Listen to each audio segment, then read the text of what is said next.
지남쌤 이야기 성경 금송아지 사건 출애굽기 32장에서 34장 말씀. 안녕하세요 여러분, 지남쌤이에요. 오늘은 금송아지 이야기인데요. 도대체 왜 금송아지가 나타났을까요? 자, 귀를 쫑긋 세우고 들어보세요. 하나님과 언약을 맺은 이스라엘 백성들은 하나님의 말씀대로 살 각오를 아주 단단히 했어요. 하나님께서 모세를 산으로 또다시 부르시는 것을 보고 그들은 더 기대하게 되었죠. 이번에는 어떤 말씀을 주실까? 주시는 말씀을 꼭 지켜서 우리가 하나님의 백성이라는 것을 온 세상에 알려야겠다. 그런데 저녁이 되어도 모세는 돌아오지 않았어요. 이틀이 지나고 일주일이 지났는데도 안 돌아왔어요. 한 달이 지나도 돌아오지 않자 백성들은 모세에게 뭔가 문제가 생겼다고 생각을 했죠. 혹시 모세가 산에서 굴러떨어진 건 아닐까? 무서운 짐승을 만난 것은 아닐까? 이스라엘 백성들은 시간이 갈수록 걱정이 커져만 갔어요. 참다 못한 이스라엘 백성들은 아론에게 달려갔죠. 우리를 인도할 눈에 보이는 신을 만들어 주시오. 모세는 어떻게 되었는지 알 수가 없습니다. 이스라엘 백성들이 이렇게 말한 데는 이유가 있었어요. 그들이 살던 이집트에는 눈에 보이는 우상이 있었거든요. 나무나 돌로 만든 소도 있었고 그 외에도 여러 가지가 있었어요. 이집트 사람들은 자기들이 만들어 놓은 조각을 신이라고 생각을 했어요. 그래서 그 앞에 무릎을 꿇고 절을 했죠. 사람들이 자기가 만든 것에 절을 하고 신이라고 생각하니 참 어리석죠. 그런데 그들은 그 돌로 만든, 나무로 만든 신이 자기들을 지켜줄 것이라고 굳게 믿었어요.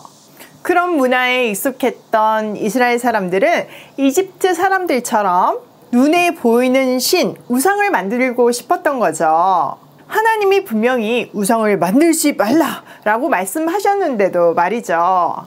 이스라엘 백성들이 하나님의 말씀대로 살 거라고 단단히 결심을 한 지 얼마 안 되었잖아요. 근데 그들은 금세 그렇게 변해버렸어요.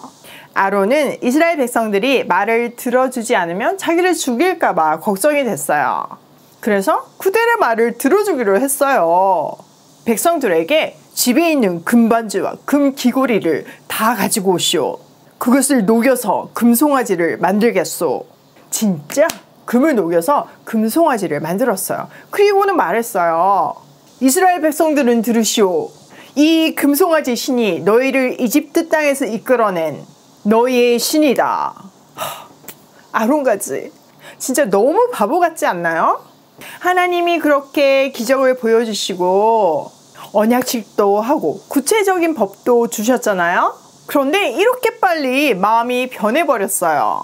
그들은 그 금송아지 앞에서 하나님이 가르쳐 주신 방법대로 예배를 드렸죠.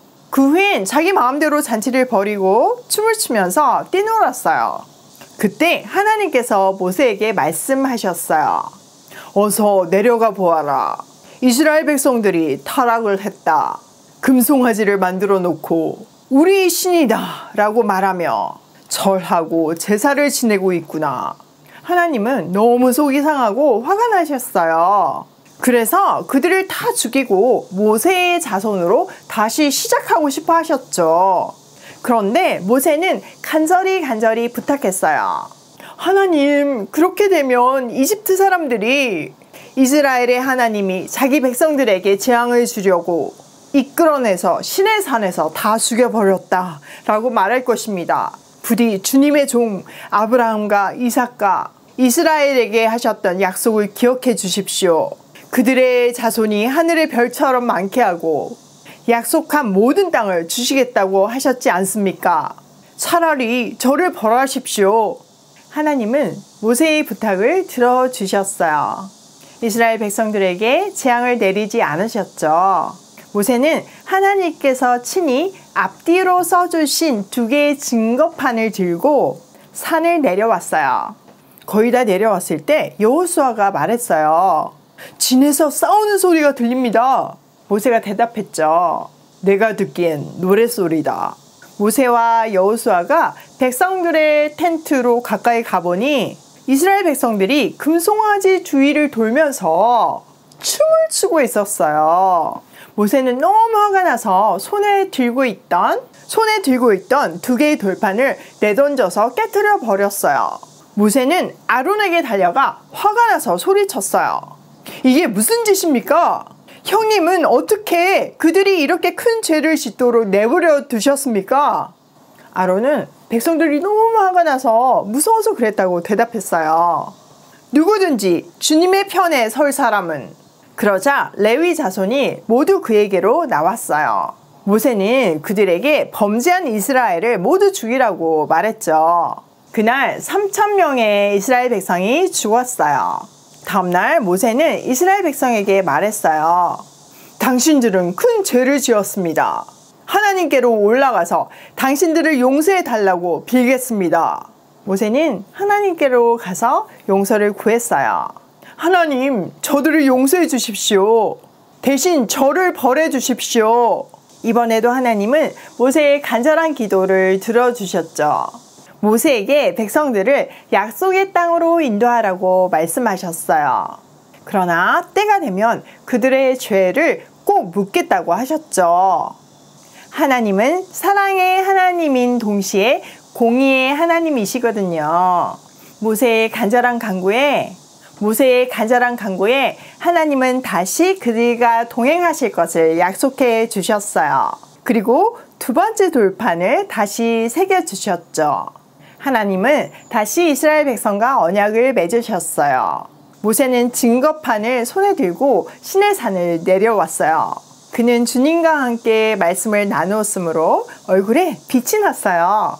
모세는 하나님께서 시내산에서 자기에게 명하셨던 모든 말씀을 이스라엘 백성에게 전했어요.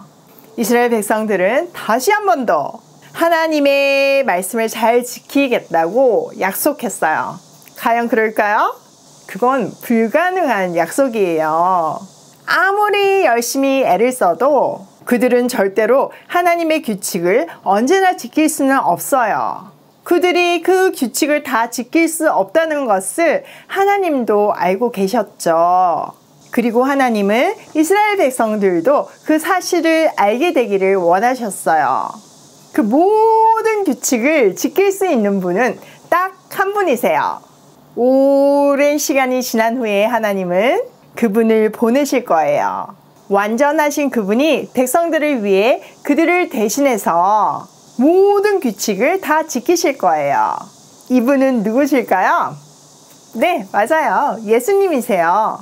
예수님은 사람이 절대로 다 지킬 수 없는 하나님의 규칙을 다 지키심으로 우리를 그 규칙에서 자유하게 해주셨어요.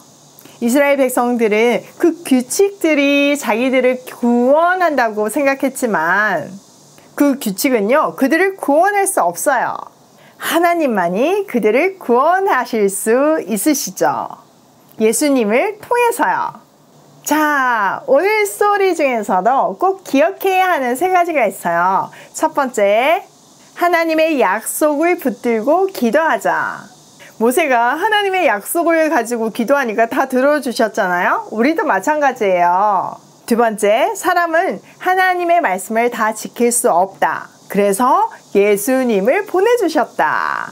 세 번째, 오직 하나님만이 예수님을 통해서 사람을 구원할 수 있다. 내일 이 시간에 만나요.